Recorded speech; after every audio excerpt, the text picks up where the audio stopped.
Yves Cochet was Minister of the Environment under Lionel Jospin in 2001. He became what we call a collapsologue. Convinced that the end of the world is near, he left Paris to settle in a small village in Brittany. Why did you choose to settle here? It was about 14 years ago now. My daughter and I were already thinking about the collapse. We told ourselves that we had to find a place that was resilient. That is to say, where there are basic amenities, being water, food, and energy, such as wood. My belief is that the worst will happen. The worst would be that we will have a choice, and we should be prepared for it. This choice is simple: help or kill each other. We don't have a visionary survivalist from California with the bunker and the Winchester. That's not our thing. It means putting our ecological ideas into practice, to do what I call the social healing biotope. That's to say that we are on good terms with our neighbors, to exchange products and services. That's what we do, with people who are 3 or 4 kilometers away.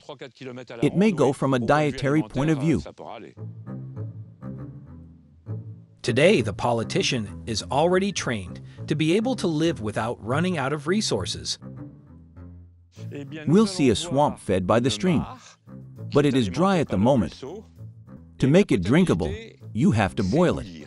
Once you've boiled the water, you can drink it. Even though he fears the worst, Yves Cochet remains an optimistic man. In the event of a shortage, he has everything planned out. What is it? It's a well with a hand pump on it. There is no electricity. It allows you to have water annually.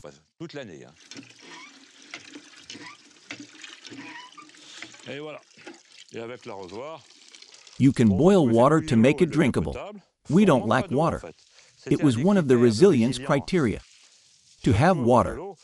Because, as you know, without water, gentlemen and ladies, do you live in Paris? You are in your Haussmann building on the 4th floor, no tap water. Here, you need to have water. Neighbors, we're trying to have better relationships with, because we're either helping or killing each other. Most are skeptical. They want to know if I am sure that the world will end soon in 2030. They say that mankind has seen others, that we'll get there. Alone against all odds, Yves Cochet does not give up. Maybe the world will end.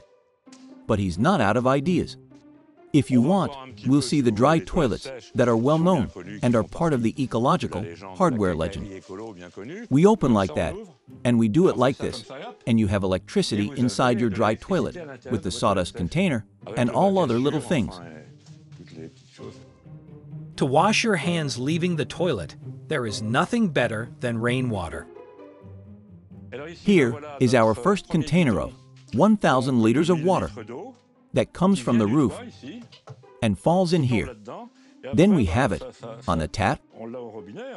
In order to stop producing greenhouse gases, the former minister will propose a radical solution. No more cars to get around. He focuses everything on a particular vehicle, the horse-drawn carriage. There is a first horse-drawn carriage here.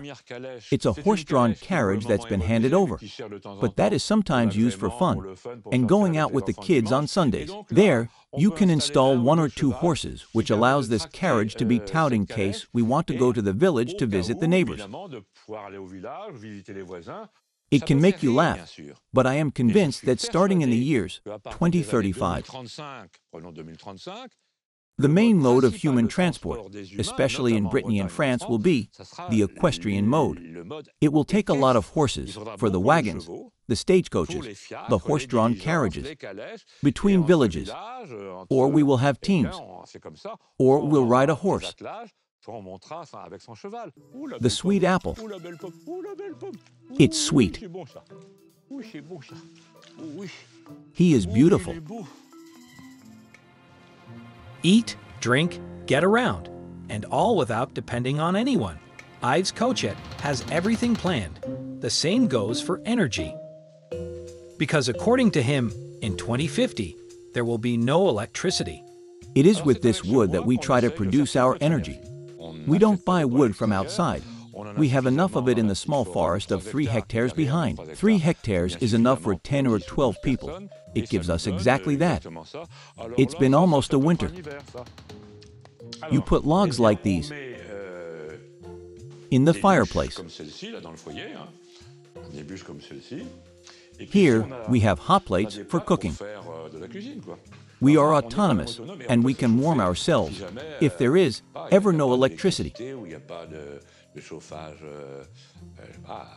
Gas heater, oil, or coal. They are horrible. Oh my God! If Yves Cochet is at this point the visionary of a disintegrating world, why doesn't he take up the torch to convince French people of the usefulness of his approach? We asked him the question. If I ran for office, I won't show up anymore, but I did. I would say, vote for me. We'll all try not to die together. It's not funny. If I can save a few people through my actions or speeches, that would be nice. I would have had a successful life. If instead of 50% of humanity dying, she dies at 49%, it looks awful, but I tell myself that I would have helped save what could be saved. Yves Cochet is dubious about the future of humanity. But he is not the only one sharing this opinion. That is the least that can be said.